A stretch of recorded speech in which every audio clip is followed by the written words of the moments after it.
What's up, my beautiful people? Damocles here, and today I want to give you some tips on how to play from behind in Pokemon Unite. You guys seem to really enjoy this concept that I was talking about in regards to losing gracefully in my Master Tips video, so I figured I would expand upon it in this video because there's a lot to cover. So make sure you like, comment, and subscribe if you haven't already. It's totally free, and I'm giving away a Nintendo eShop gift card at 20k subs. Also, if you want any awesome Team Shiny merch or you want to chat with me individually, make sure you hit the Discord and Team Shiny links in the description below.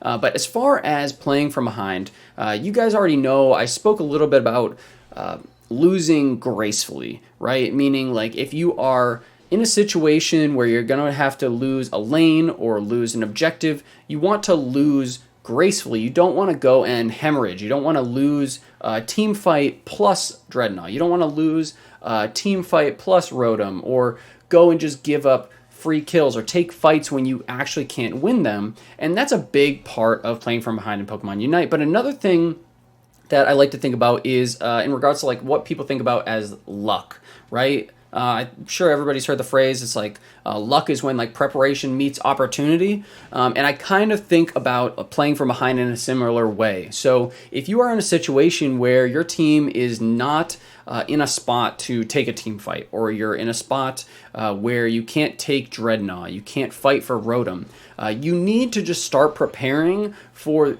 a situation in which you actually can win. Because when that opportunity arises, you have to be able to capitalize on it, because that's how you're going to win the game. And in Pokemon Unite, it's somewhat easy to realize when this opportunity arises because everybody knows Zapdos exists and can do a total 180 on the game, but there's a lot more to it than just going and trying to take Zapdos because of how influential experience is in Pokemon Unite and how influential team fights are and other objectives. So you need to start preparing long before Zapdos actually spawns in order to go and try and claw your way back from losing. Number one thing I would say is don't surrender until the game is absolutely 100% lost.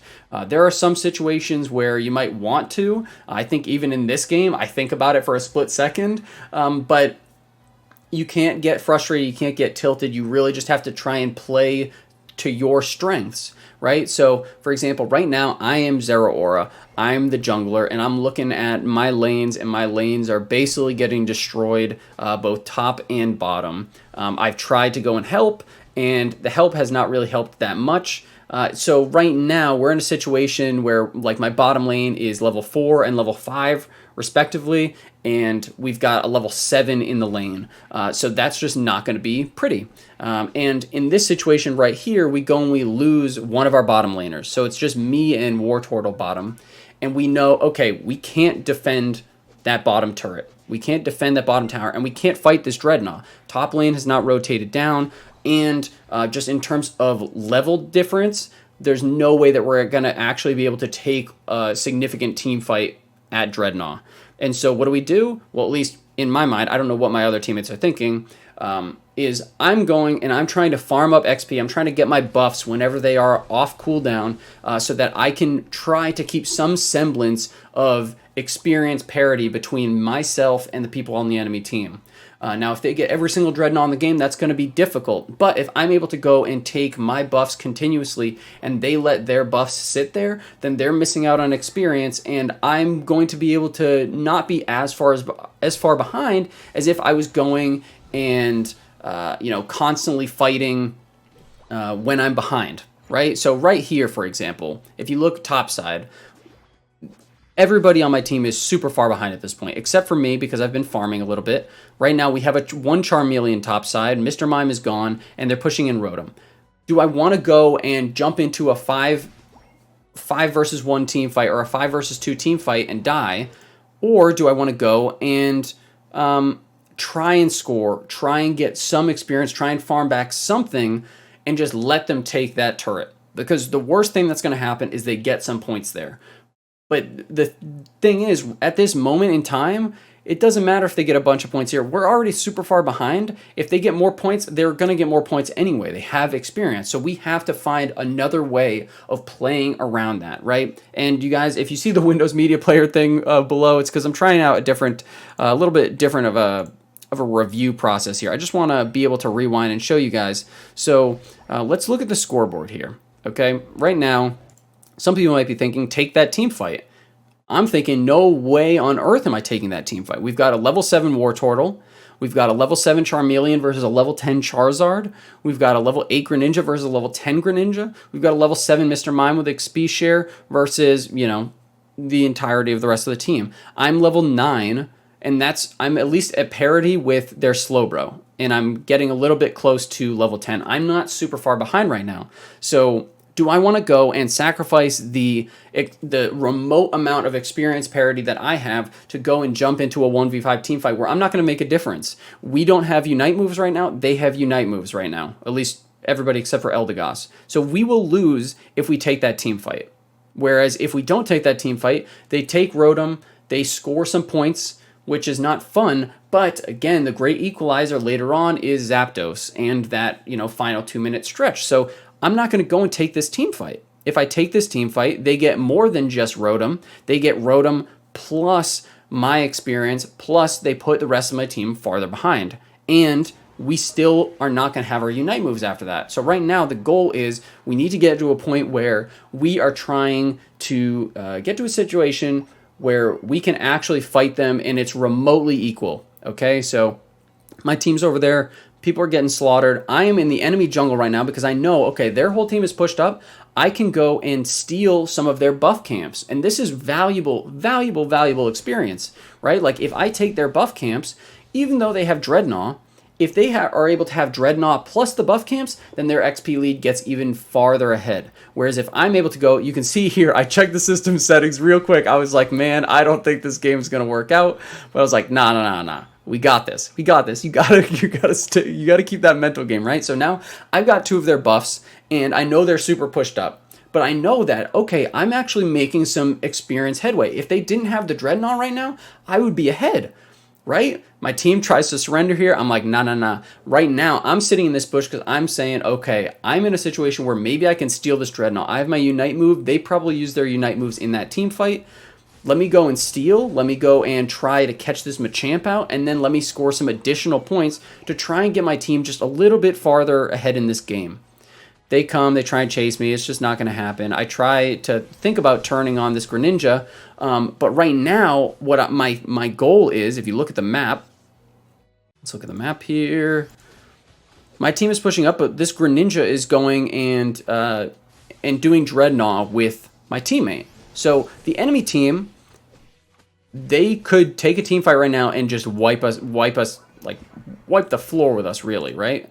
Let's see. Right now, we're still far behind, but not as far behind. I've farmed up some, so I'm level 11. I actually have an XP lead on some of these people on their team. And now everybody on my team has their Unite moves. So even though we lost that fight before, and we don't really want to take a fight now, a lot of their teammates are down, and I'm scoring here. We just took out Machamp, Greninja's coming down, and I see my 2 teammates over here are doing Drednaw, right? Charizard's up here doing whatever, Blastoise is on his way, but he's a turtle, so he's slow. So what is the goal right now? The goal is, let's get this Drednaw. Now, I could go for this Drednaw right now, but if I go for this Drednaw and this Greninja comes over, there is a remote possibility, there's a potentially high possibility that this Greninja just steals it because he's got a level lead. So I go, and you might think this is a waste of a Unite move, and it kind of is a waste of a Unite move, but at the very least, what it does is it gives me a little bit more staying power and allows me to buy some more time for my team to go and take the Drednaw. Now, what they should be doing is leaving immediately. We just got a major win. Major win. So now Drednaws are all even. The only experience lead that they have is from kills on teammates and from a couple scores top lane. Right now, we're solid. And I'm not super far behind. In fact, I'm really close to ahead of most of their team at this point because I've been farming and I've been going and taking the opportunities that are given without going and wasting efficiency trying to fight them when we can't actually fight them. Like right here, we're just giving back experience. There's no need for us to fight this. There's nothing down here to fight over. We took the Drednaw. We should be leaving. So I leave, and I go back, and I go and farm up my camps. because again, we're trying to get that experience lead. We're trying to go and make sure that when the opportunity arises for us to actually go and secure this game, we have a better chance of doing it. I try to come down to help Blastoise here. I think, yeah, okay, gets away, which is great. End up picking up a kill off of it, and again, this is more experience. Now I'm in a situation where it's like, dang, all right, we can win some fights now. I'm actually up in experience. And why is that? It's because I've been farming. It's because I'm going and I'm taking those small chances and I'm not going and throwing it away for no reason. You see this Charizard, he just popped Unite move on 3 people. I'm Zeraora, bro. I just popped my Discharge and he's not ahead anymore. Like, look at the difference. Like, really look at the difference. Right here, our Charizard is now level 12 and his is 11. They shouldn't be anywhere close to, actually, no, they're at parity right now. They shouldn't be anywhere close. Remember, this Charizard was like 3 levels down earlier on. But this is what happens. They get a little bit too ahead of themselves. He thinks, oh, I've been ahead the whole game. I can go and just pop my Unite move. It's like, nah, bro. You pop your Unite move, and you know there's a minute to Zapdos. Granted, it's Charizard, so it's not the biggest deal in the world. Unfortunately, I don't get to score my 50 there. That's fine. Charizard comes back. I'm just out of there because, I don't want to give up any kind of experience. We're still really struggling. We're down because of top lane. And the name of the game right now is a little bit point-based because obviously you need points to win. But really, look, these teammates still want to surrender. But really, it is trying to get our experience to a higher level. So now I'm a level up. I'm almost 2 levels up on this Machamp. I'm almost 4 levels up on this Eldegoss. And it's literally only because when they were going and they were pushing for points and doing God knows what with my teammates, I was taking the camps that they can't get back, right? Like this is valuable experience. And for those of you that don't know, like the difference between level 13, 14, and 15, especially like late game, is huge in terms of stats. So if I'm thinking I'm the only one that can get us back into this game, I'm the only one that can secure Zapdos or whatever, then I need to make sure that I'm level 15 when we get over there. Now, teammates are bottom. I don't know if they were thinking that we were going to go for Drednaw. You never want to take this Drednaw. I don't know if I've made a whole video on it, but you can see team is over by Drednaw right now. There's no reason to be. If anything, I would want them to give up this Drednaw to the enemy team because Drednaw applies a debuff to your entire team that makes it so you do less damage to Zapdos, which means if I am losing, I want the enemy team to take the last Drednaw, especially when it's right here, because that means for basically the next minute and a half, they do no damage to Zapdos, and my likelihood of stealing it and winning the game goes through the roof. Like I get up and cheer when the enemy team takes the last Drednaw, but we don't take it, thankfully. The enemy team doesn't take it, but it is what it is. And here I'm just trying to go and hit level 15 right now. Teammates are fighting over whatever, but the reality of this current situation here, right, is it doesn't matter if you fight and you score right now. It doesn't matter if you go and, well, I mean, if you fight and score right now and you get a bunch of points off of it, obviously it matters. But if they go and score a few points and we end up losing Zapdos, we lose this game. Right now we have to get Zapdos. Now I'm sitting on 50. We're so far behind right now. I know that if I need to score this 50, I need to score this 100 because even if we do get Zap, we're going to need all the help we can get in the points department. And I want to open up that home base so that once we do get Zap, we can go and immediately score with whoever is alive. So if we look at the current situation, right, like you notice before this point, I'm constantly looking over at Zapdos, constantly trying to see, are they doing it? Yes, they're doing it. So I'm like, all right, I'm level 15 now. I'm up on them. I've got my Unite move. I go in. Of course I get the steal, guys. Of course I get the steal. Look who I'm stealing against. Look who I'm stealing against. 13, 12, 14. I'm level 15, son. Of course I get the steal. It is what it is. You go and you prepare for this moment. The entire game, we're going and we're trying to avoid team fights that are going to cause us to lose more. We're trying to farm up every single major XP camp, not like I don't really care too much about the core fish. I want those buff camps. I want those big camps at the 2-minute mark so that I can hit level 15. And I don't want to die a bunch, because if I go and I die in a bunch of those team fights, I'm not level 15 right now, right? So at this point, it's like preparation is meeting opportunity. I've prepared, I've gone and I farmed up, I made it so I was at level parity with the enemy team. We took that Drednaw because, again, we farmed up some of their buff camps. We took away the XP that they were going to get from that buff camps, the additional XP lead. So really, you know, that Drednaw, while it gave XP to their whole team, the, you know, major players like your Greninjas or your Machamps who are trying to get even farther ahead in XP, they can't get that extra XP boost from doing their own buff camps. And so now I'm level 15 at Zap with Unite move, and I'm able to go and take it. We take it, pop Unite move, we scramble their brains like an egg, we get 2 down, and I'm able to go and score with Zap. So is Mr. Mime. But if you look, right, look what happens. Me and Mr. Mime are the only ones who score, and Mr. Mime only scores 74. Blastoise can't make it, Greninja's down, Charizard's down. And so what's the difference maker? The difference maker is I mean, obviously I scored the majority of my team's points this game, but the difference maker is opening up and going and scoring this top side when we had the opportunity to.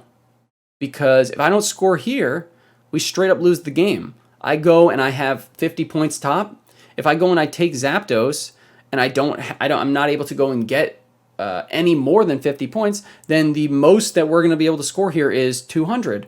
But what ends up happening is I scored 100 top, I scored that 100 bottom, Mr. Mime scores the 74, and then here, I don't score any more after this, but right now the name of the game is trying to stall the enemy team from getting back and attempting to score on our home base. But if you look, we've got Blastoise with Unite move, we've got Charizard with Unite move, so like we're fairly like safe as far as that is concerned, and I'm just trying to take out the enemies on their team who have been troublesome this game and who happens to be carrying around 50 points. So I take out this Charizard, and I'm trying to go into this bush so I can Volt Switch away and then, you know, try and rope-a-dope him, but it doesn't happen, and I go down. And because, you know, it's like my first death of the game, obviously I have to be down for the rest of the game because that's just Pokemon Unite, but we end up going and clutching it out.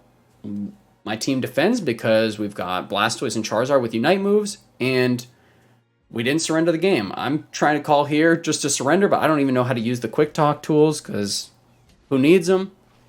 And that's how you want to be playing from behind, guys.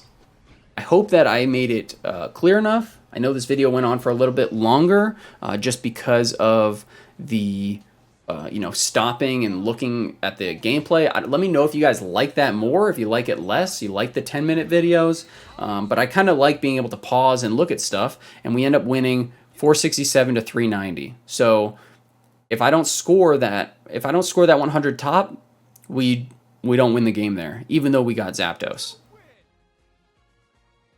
Now, some of you might be saying, oh, you know, like, go and help out your team, go and help out your team. But it's like the reality of the situation there is, if you look at this scoreboard, you can't just go and throw yourself into team fights when you're behind. It's so easy to get into the mindset of like, I got to get this one back, right? It's like if you're in a street fight, someone punches you and you want to just immediately punch them back without any, you know, hope for defense or anything like that. You have to go and be calculated about it. You can't just go and be like, we're losing, go into this 1v5 team fight because they're at our second base turret. It's like, nah, son, give up the second base turret, go and farm up XP, because otherwise they're going to take that second base turret and they're going to wipe the entire team and they're going to be even farther behind, and then they're going to take all your jungle. And that's it. That's really what it comes down to. If you're losing lane, you're losing jungle, you're losing the whole game, lose gracefully. Like, don't go and take those fights. Lose an objective, fine. Just walk away. Go and farm up camps. What you should be doing is, instead of trying to team fight at those points, try and go for steals when you're able to, because that's the stuff that can potentially win you games. we can't take these team fights where we're 4 levels down or they have unite moves, but you can go and you can try and steal, and you might have to be risky and it might make you look stupid if you don't pull it off, but it's either you do that or you lose the game. So, be risky, take chances, farm up your experience, and try and just focus on what really matters. Setting yourself up, preparing for that one opportunity that you have in order to actually secure the game for your team. But that's it, guys. That's it for me. I hope you guys enjoyed this video. Let me know what you think about using, this style instead of just the normal style that I do. I kind of like this just because I can pause and rewind. But if anybody has like a better system for like looking at these like VODs, please let me know. I'm always open to suggestions. Thank you so much for watching. We're almost at 20K subs, and I appreciate all the support. Also, thank you guys so much. If you actually stayed through this video, let me know you're a real one down below. And also, thank you for listening to my Hot Pockets poll, because guys, we were in divorce territory there. My girl said she eats 1 Hot Pocket at a time, and I'm like, no, they come in packs of 2. Like, what's up with that? Like, no, who eats 1 Hot Pocket? Nobody. But that's it for me, guys. Thank you so much for watching. Damocles out.